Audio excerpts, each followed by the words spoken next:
for Torah Trope. What you can get from any document for trope are 2 out of 3 things. You're going to get the name of the trope, what the trope looks like, and that's it. The third thing you need to know is the melody. So that's what these videos are going to serve for, is giving you the melody and also a visual of what we're looking at here. So we have the words mercha, tipcha. And what are those? What are mercha, tipcha? They are the names of these little symbols underneath each of these words. Important to note, wherever the trope falls, that's where the musical accent will go, and also the Hebrew accent tends to go, like 9 times out of 10. You might have to adjust different tropes depending, but in group 1, for the most part, what you see is what you get. It's pretty straightforward. So we have mercha, tipcha, and that's just line 1, okay? So you have mercha, tipcha. Notice I'm moving on the chaf, where the mercha is. I'm moving on the chet, where the tipcha is. If it were back here, I would go mercha, okay? But since it's underneath the chaf, mercha, same thing here. If this was over underneath the tet, it would be tipcha. But because it's underneath the chet, tipcha. So line 1, mercha, tipcha. That's kind of an opening phrase. It's in most every sentence you'll see. Line 2, this is kind of the beginning of the halfway point in any verse. Munach et nachta. So et nachta kind of serves as a comma, if you will, in any given sentence. We'll see it in another video when we work on our phrasing. So we have munach et nachta. Et nachta. It's not super imperative that you're able to pronounce these necessarily, but it does help.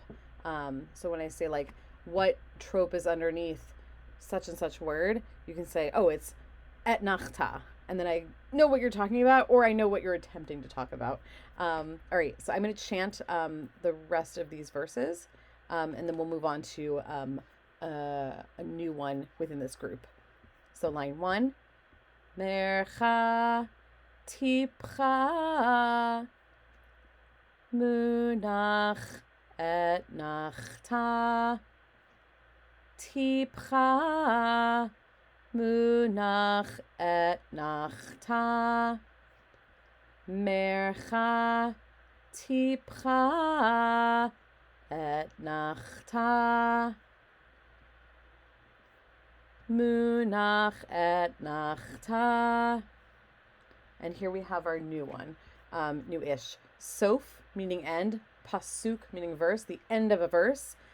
Sof pasuk is going to be in every single verse of Torah that you read, because every single verse of Torah eventually needs to come to an end.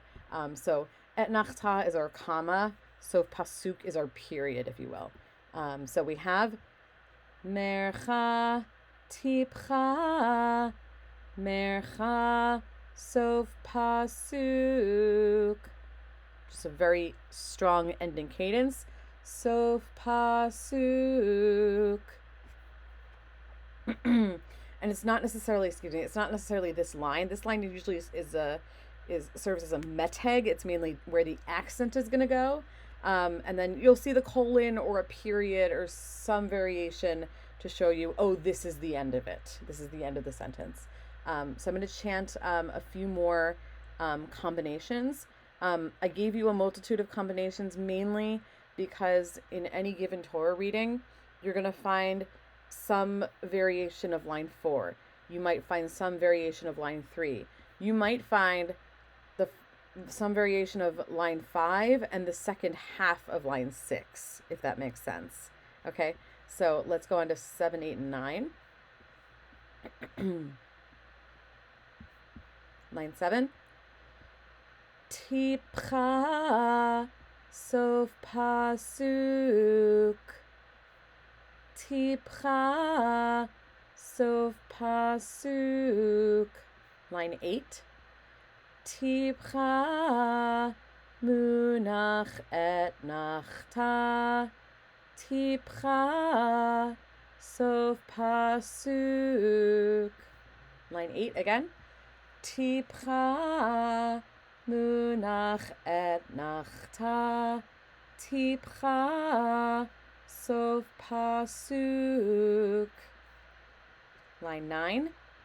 Mercha tipcha munach et nachta. Mercha tipcha. Mercha sof pasuk. Line 9 again. Mercha tipcha munach et nachta. Mercha tipcha. Mercha sof pasuk. Again, everything we just went over are the names of the tropes, the visualization of what these tropes look like underneath these words in this case, and also the sounds of the trope, okay? When we go to Torah reading in the next video, you're only going to be using the sounds of the trope and the visual symbols of the trope, in our case, only underneath the words for this group. I'll see you in the next video.